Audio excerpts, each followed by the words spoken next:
Welcome to Jazz Encounters Special Edition. I'm Michael Bailey. In our society, many groups of men and women form clubs, organizations, and some have become national institutions.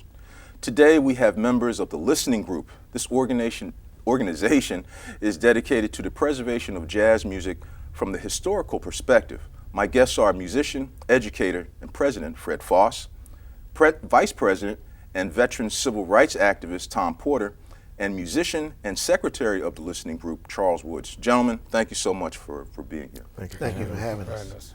Man, I've been excited about this, especially since the beginning of the year.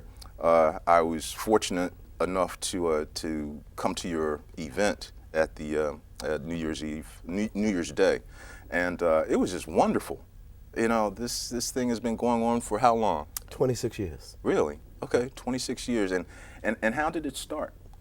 Reed Tuckson, who was the commissioner of health in Washington, D.C., he said he wanted to get together and listen to some music with some people he thought he loved to listen to music with. So he pulled some people together, and that was the beginning of the Listening Group. And some of those early members was Norval Perkins, who I think headed the Board of Elections in D.C., but who also spent a week in Paris with Charlie Parker.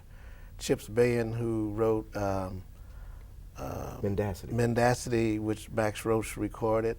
Alden Lawson, who was curator of the Art Museum at Howard University. Gaston Neal, who was a well-known poet.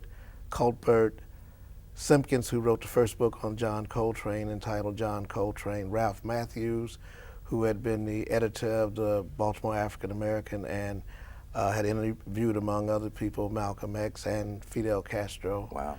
And those were just some of the early members of the group. Wow, that's really who's who, you know, of the community, and it's really amazing that you guys were able to put this thing together.